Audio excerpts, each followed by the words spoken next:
प्रयागराज में योगी कैबिनेट की बैठक हुई है, उसके बाद एक प्रेस कॉन्फ्रेंस का आयोजन किया गया है। सीधे आपको लिए चलते हैं।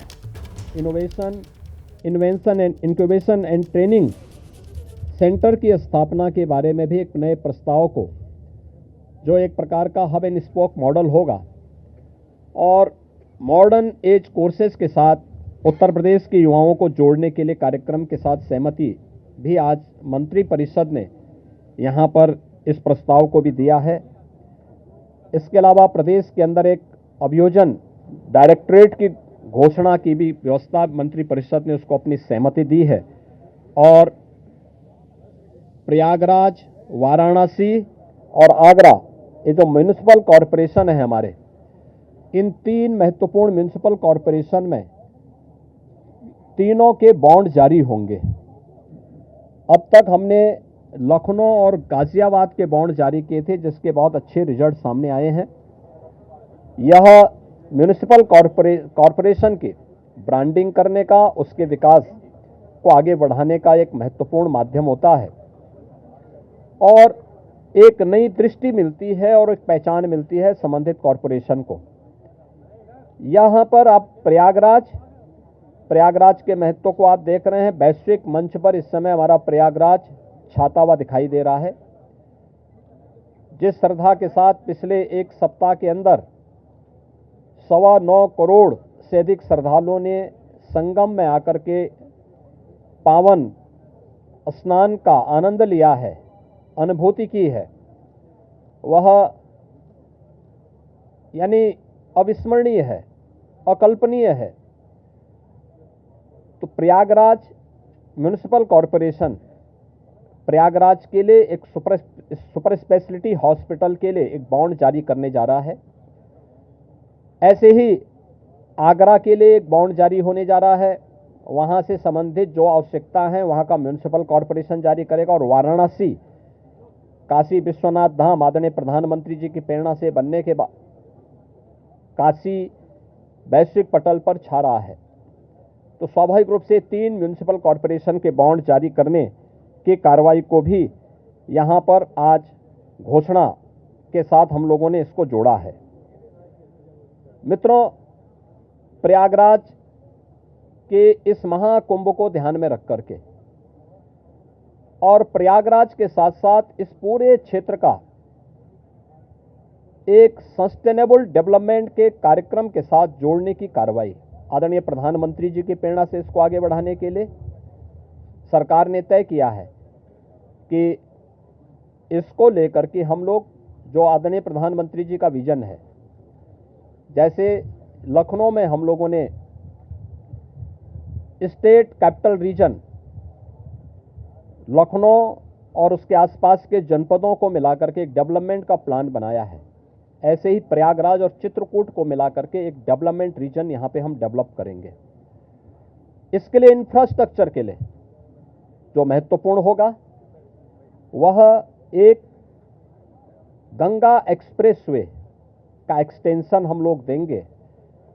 गंगा एक्सप्रेसवे प्रयागराज से मिर्जापुर से भदोई होते हुए संत रविदास नगर होते हुए यह काशी, चंदौली और गाजीपुर में पूर्वांचल एक्सप्रेसवे के साथ जुड़ेगा।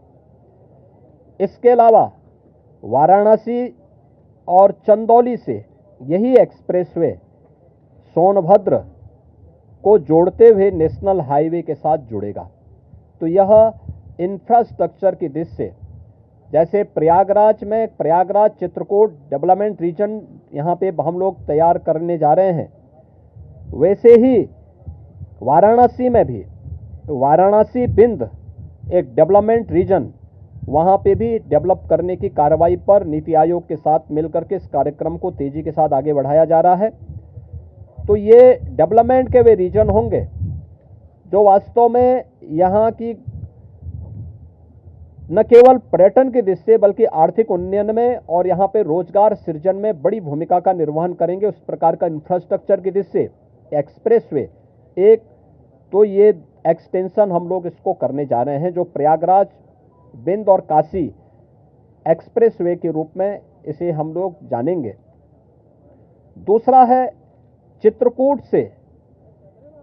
चित्रकूट और प्रयागराज के गंगा एक्सप्रेसवे को जोड़ने के लिए बुंदेलखंड एक्सप्रेसवे को गंगा एक्सप्रेसवे के साथ यहां पर भी जोड़ने की एक कार्रवाई को आगे बढ़ाना, जो चित्रकूट की दूरी को प्रयागराज के साथ जोड़ सके और रीवा हाईवे जो नेशनल हाईवे है, इस हाईवे को भी एक सुविधा इस एक्सप्रेसवे के साथ, गंगा एक्सप्रेसवे के साथ या फिर बुंदेलखंड एक्सप्रेसवे के साथ जुड़ने का एक अवसर प्राप्त होगा। तो ये दो महत्वपूर्ण के साथ साथ प्रयागराज की अपनी आंतरिक चैलेंजेज हैं, ट्रैफिक के चैलेंजेज हैं, और इसमें हम लोगों ने अभी से यहाँ पर पहले आदरणीय प्रधानमंत्री जी की प्रेरणा से भारत सरकार के राष्ट्रीय राजमार्ग विभाग ने लखनऊ रायबरेली होते हुए प्रयागराज की दूरी को बहुत आसान किया है, जिसमें गंगा नदी पे एक 6 लेन का ब्रिज भी बन रहा है। इस समय हमने उसकी एक व्यवस्था स्टील ब्रिज दिया है इस पूरे महाकुंभ के दौरान, जो प्रॉपर रूप से कार्य कर रहा है, लेकिन वो नया ब्रिज भी समय रहते हुए कंप्लीट हो जाएगा।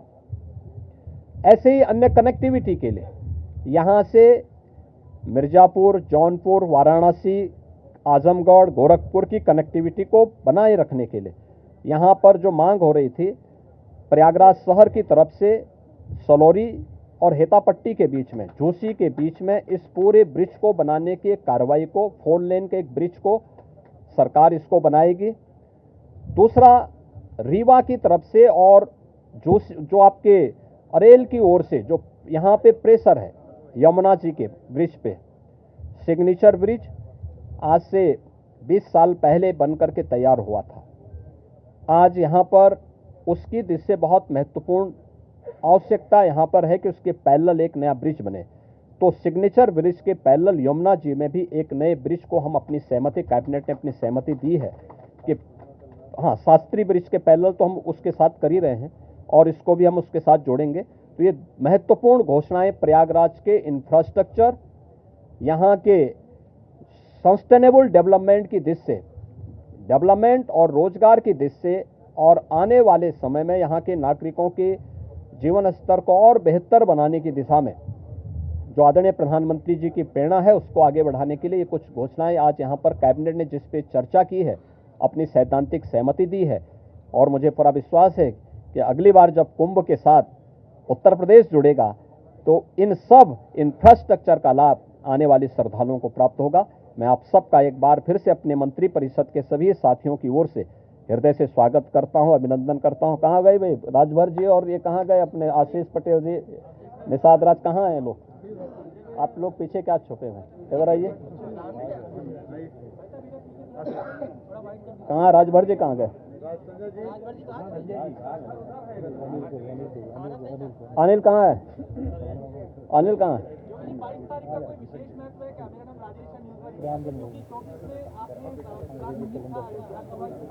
हाँ, तो इसीलिए तो यहाँ पे ये प्रभु की ही कृपा है।